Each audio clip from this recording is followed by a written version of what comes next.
911 dispatchers, what has been your most creepy, unnerving call?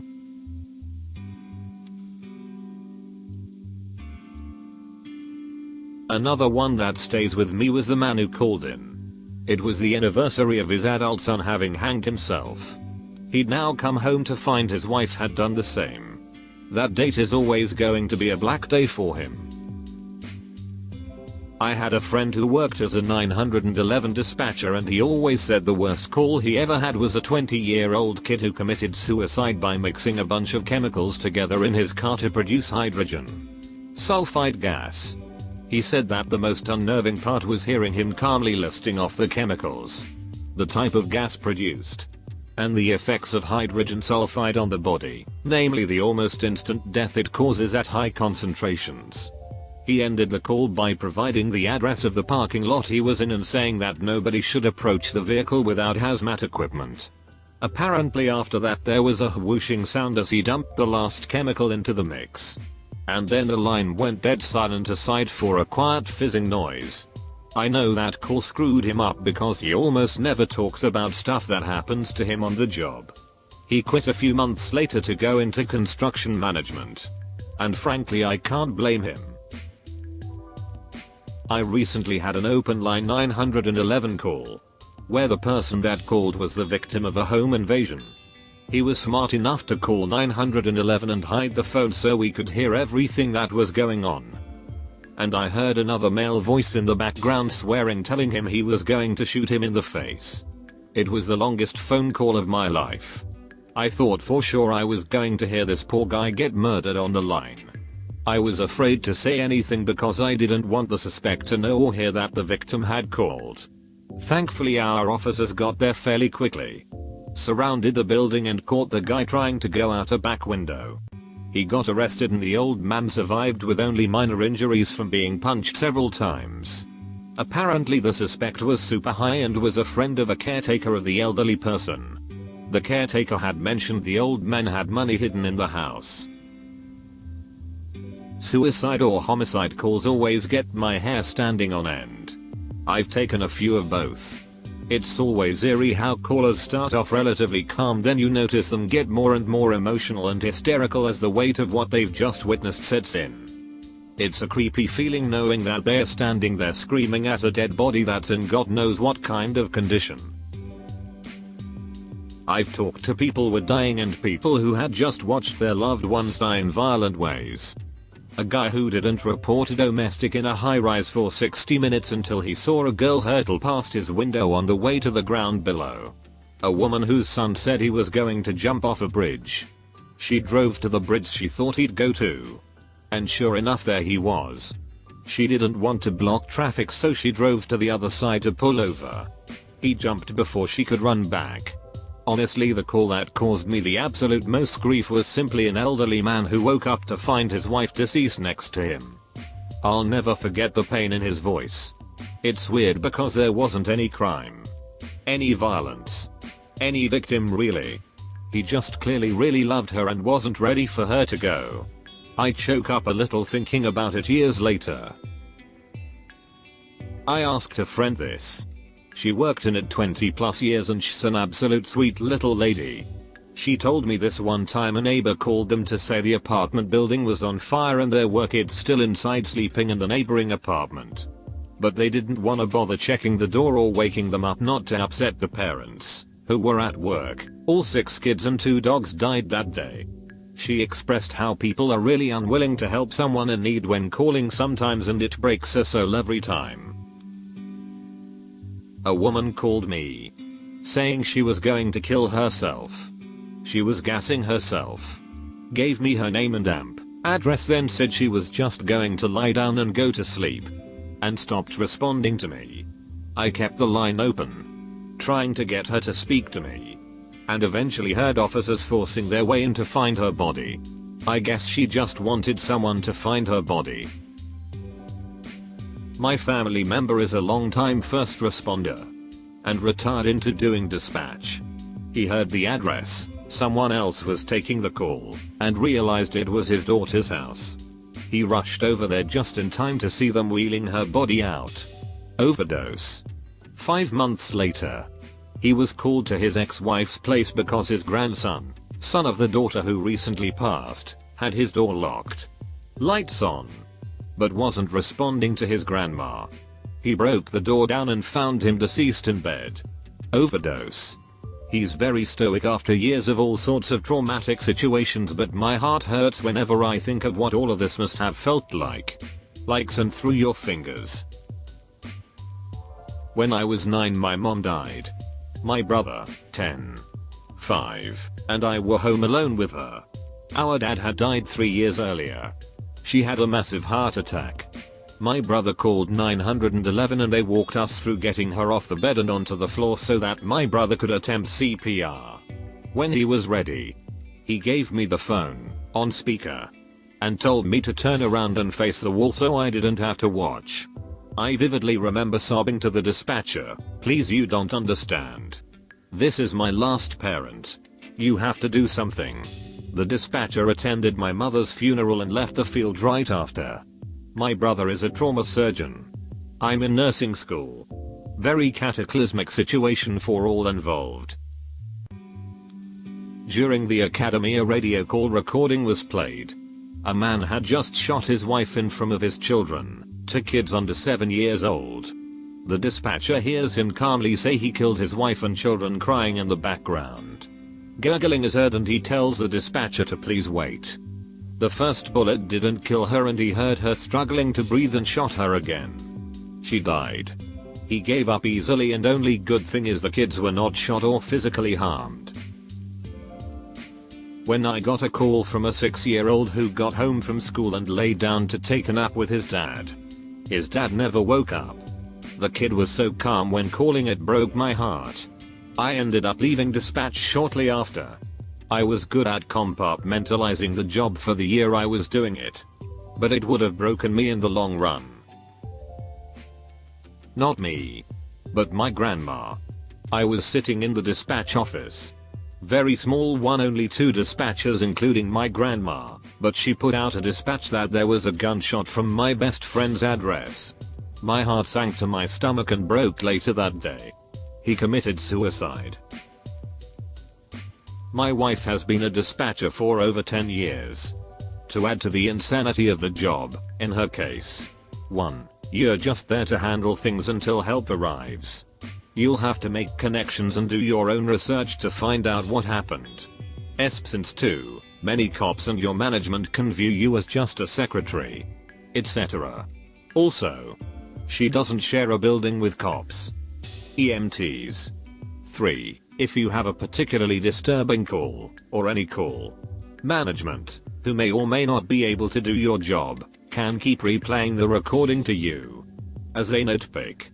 4. You don't get a break if your caller shoots themselves in the neck. Once help arrives, you're simply expected to disconnect and keep working. The dispatchers in my state are trying to be categorized whereas they can retire in 25 years. Due to the stress of the job. No luck. So far. Back in the day when my dad was a police officer, different counties didn't use the same 10 codes, i.e. 10-4, 10-9, etc. This came into play when he was handling a minor traffic accident in an intersection right on the border of our county and the next one over. Literally the line runs down the middle of the street. My dad's on the scene immediately. He then switches over to the other county's frequency and says he's handling a minor accident and they should send someone out. Except he gave the 10 code for a minor collision. Almost immediately he hears sirens start up from every direction, moving towards him fast. First couple cars come flying into the intersection and officers roll out of their cars, guns drawn. And my dad's like, "Yo, WTF?" One officer walks up to my dad like, "What happened?" and my dad's like, "It's a fender bender." Like I said, turns out the 10 code for a fender bender in our county is the send in the cavalry because they're shooting everybody over here. Distress call for theirs. Many changes were made. Had a call about 2 a.m. where the husband said he was going to KLLL his wife. Kept him on the line. Sent the cruisers. Heard a gunshot. Then heard a second shot. When the investigation was over, it turned out they were elderly and both terminally ill. Christmas night. A neighbor had ran her car over her mom during a domestic. The mom crawled to the porch bleeding and the child saw the car coming back. I had her hide quietly in a closet with the cordless phone. The 10-year-old child was crying and screamed that she hated Christmas. She was afraid of the police when they got there. I kept her on the phone until she felt safe enough to give the phone to an officer. I almost fainted after that call was over. Not a dispatcher, but I handle radio communications for the Coast Guard. One night I was on the radio and got a call from an 11-year-old kid whose boat had started to sink. He was out with his dad and 6-year-old brother. They had been hit by another boat and his father got knocked unconscious. I remember the entire conversation up until the radio had gone underwater. That one really fricked with me because my two littlest brothers were around the same age as the youngest. Probably the guy that called screaming that his friend abandoned him to die and that he could feel it coming because he had parasites eating him from the inside. He was coded a 10-96, a caller with some mental instability, and I had to try and calm him down while the deputies approached him. I really hope he received the help that he needed and is doing better now. My uncle passing away. Worked as a small town dispatcher for a year or so. Had a bunch of messed up stuff happen on shift. But this call came in the still hours of the night. Small town. So not many calls after midnight. I answered and recognized the name and address on caller ID. Aunt was in a frenzy, so didn't recognize my voice. I remained calm and got M's and fire rolling to them. But by my aunt's own words, he was already blue. I went through debriefing and mandated therapy for a couple other things that happened. But never really talked to anyone about this. I just try not to think about it. That was the call I figured out I needed to find a different job. My mom is a 911 dispatcher. Early on she said one Christmas Eve while working she got a call from an elderly lady whose husband had just collapsed and died from a heart attack, and in the background Alvin and the Chipmunks Christmas music was playing on blast. The lady was screaming and crying and begging for her husband to wake up, but my mom could hear his gurgling in his last breaths.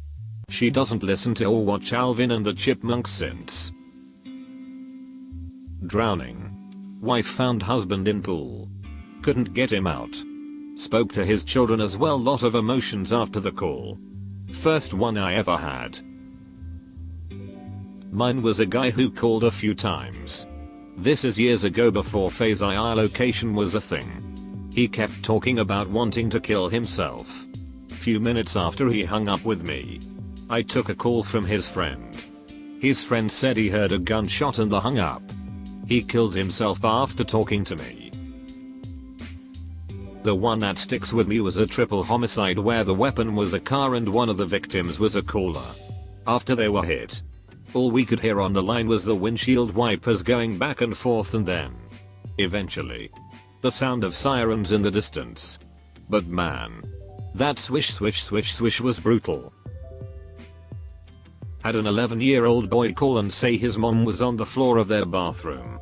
He just kept screaming mom, mom, mom over and over again. I couldn't get him to stop or give me any information, so we could try and do CPR. Stayed on the phone until paramedics got there and she was dead.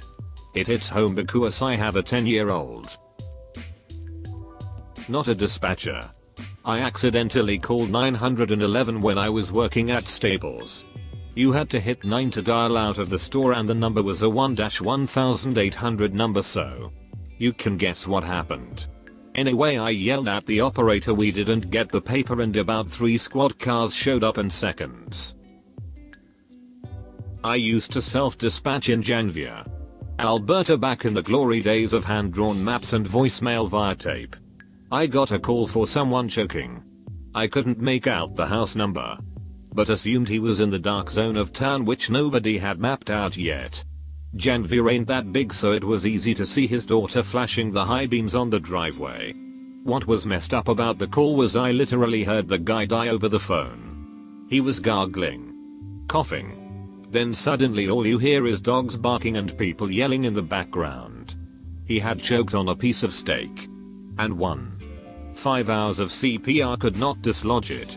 I heard this guy die over the phone. Heard his daughter screaming for over an hour in the ambulance. Then got called back to the wake when grandpa got COPD exasperation from incense. Not a dispatcher myself, but I just wanted to come here to say all of you dispatchers are unsung heroes. You can somehow stay professional when getting yelled at and stay calm when you have a caller hysterical on the other end of the line and help talk them through. Then you go home at the end of your shift and have to replay what you've heard over and over a lot of the time without any mental health support of your own. Never forget. You are our heroes that help us through our darkest days, and heroes sometimes need a little help too.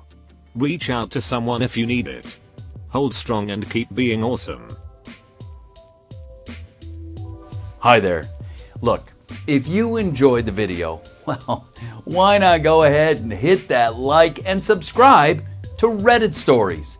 In fact, if you want to see even more responses to this thread, well then, take a look. There's the link in the description below. And remember, show some love to those authors while you're there. And I look forward to seeing you next time.